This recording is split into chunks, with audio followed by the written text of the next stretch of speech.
Have you ever experienced a time when you had to decide, do I stay quiet or do I speak up and say something, even though it's kind of scary to do that? Today's story is about a girl who faced that exact choice.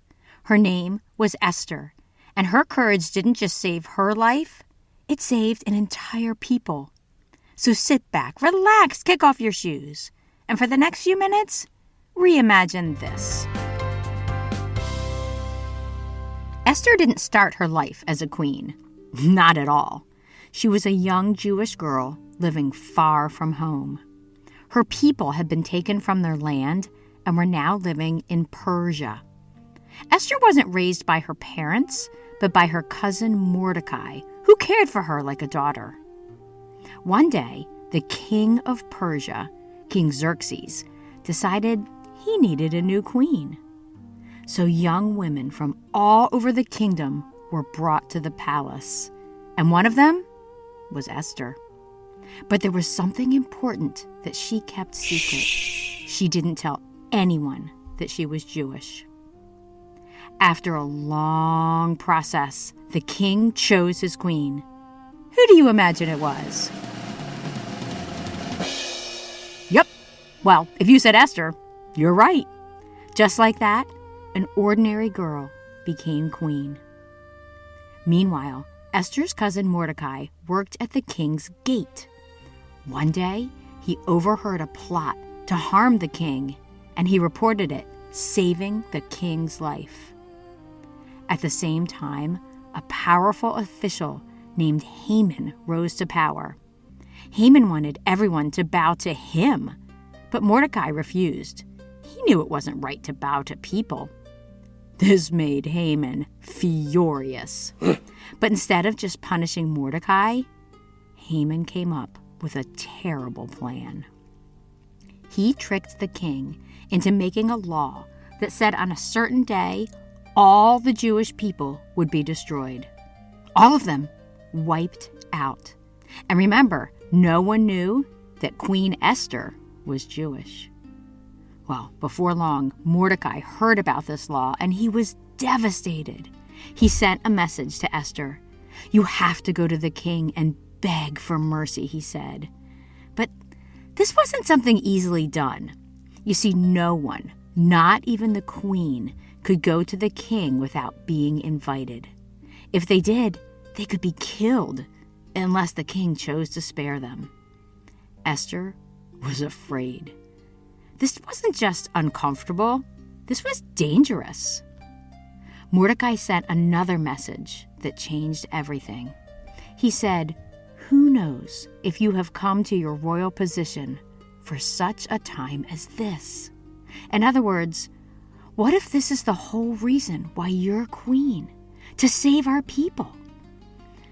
Esther had to make a choice. Stay safe or step forward and speak out. She chose to step forward and speak out. She wrote back, "I will go to the king, even if it costs me my life." Now, Esther didn't just rush in without a plan. First, she asked her people to fast and pray for 3 days. That meant no food, just water and praying for 3 days. Then, she went to the king. She walked into the throne room. I bet she was shaking in her queenly shoes. She looked at the king. If he raised his scepter toward her, that meant it was safe for her to come in. If not, well, let's just say that would not be good. Esther took a step, then another. The king looked at her, and then he slowly raised his scepter. Phew! The king welcomed her. Not only that, he said, "What do you want, Queen Esther?" Esther then invited the king and Haman to a special dinner. Then, at that dinner, the king said, "Esther, what do you want?" And she said, "You know what? I would like you and Haman to come to another special dinner." Haman thought he was pretty important at this point. So the next time the king and Haman came to dinner, Esther revealed the truth. "I am Jewish," she said, "and my people are in danger." And she exposed Haman's plan. Well, The king was furious. Haman's plan was stopped, and instead of destruction, the Jewish people were saved. Haman, not so much. Mordecai was honored. Esther's courage changed everything. A new celebration began, one that's still celebrated today. It's called Purim. It's a time to remember how the Jewish people were saved. Every year, families gather together to hear Esther's story. And whenever the name Haman is read, people make noise. They say boo or sss because of his evil plan. And they all cheer when they learn that his evil plan failed. They give gifts of food, they share meals, and help those in need. It's a joyful celebration full of laughter, generosity, and remembering that even when things seem hopeless, God is still at work. What a great story! Want to hear something cool? God's name is never mentioned in the book of Esther. No. And yet, he's there working behind the scenes the whole time, placing Esther in the palace, giving her courage, turning a terrible plan into something good. It's good to remember that sometimes God works quietly, in the right place at the right time, through ordinary people who are willing to be brave. That's something to think about. Where might you be for such a time as this?